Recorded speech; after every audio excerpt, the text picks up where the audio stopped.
Hello, and welcome back to our channel. Here's a question with a likely obvious answer. Are you noticing the signs of inflation creeping up? It's more than just a concern. It's very much our reality.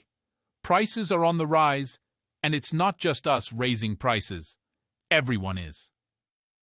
Inflation has become the center of attention for individuals, companies, investors, and even politicians.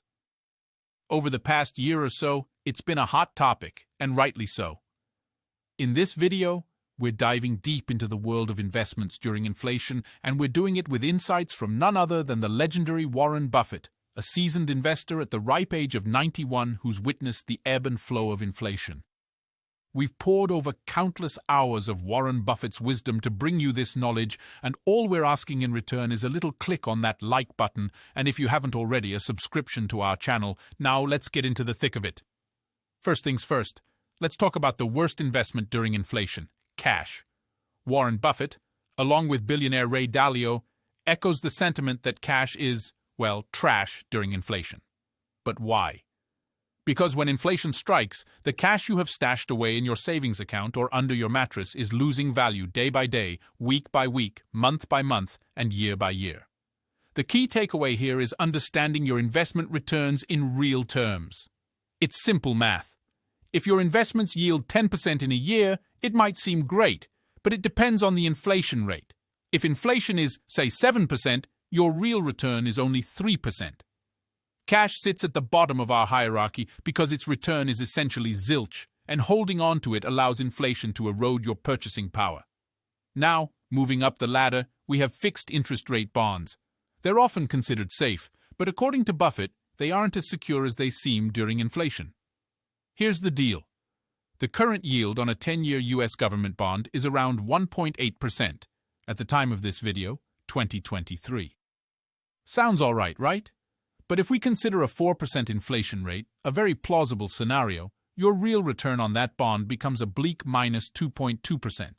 Still better than cash, but not exactly thrilling. People holding fixed-rate debt like government bonds lose out during inflation. On the flip side, those who lock in long-term fixed-rate mortgages can be winners. In a high-inflation environment, you're repaying your mortgage debt with devalued dollars. Even in extreme cases like post-World War I Germany, they essentially gave you the mortgage back at the end. Next up, unproductive assets like gold, silver, and precious metals. They're not terrible to hold during inflation because they tend to at least keep up with it. However, they might not boost your purchasing power either.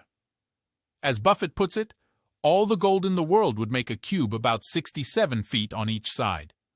That cube would be worth about $7 trillion at today's prices, roughly a third of the value of all U.S. stocks. So, would you rather have a shiny cube or a piece of the American economy? Now, let's tackle productive assets, average businesses.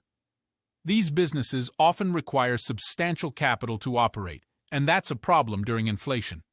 As prices rise, they're forced to funnel more and more dollars into the business just to maintain their position.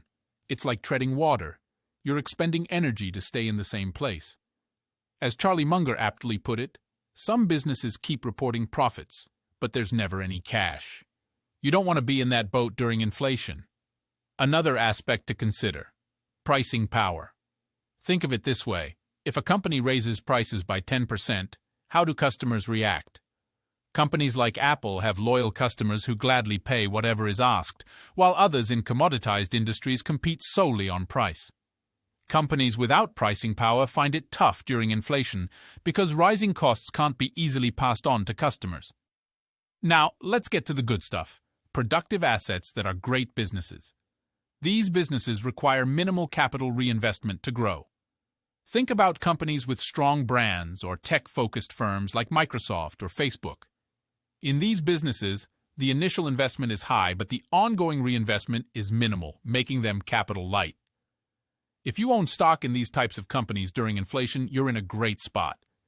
And here's the golden advice from Warren Buffett. The best investment of all is in yourself. If you're at the top of your game, whether as a surgeon, lawyer, dentist, plumber, or accountant, you retain your earning power in current dollars.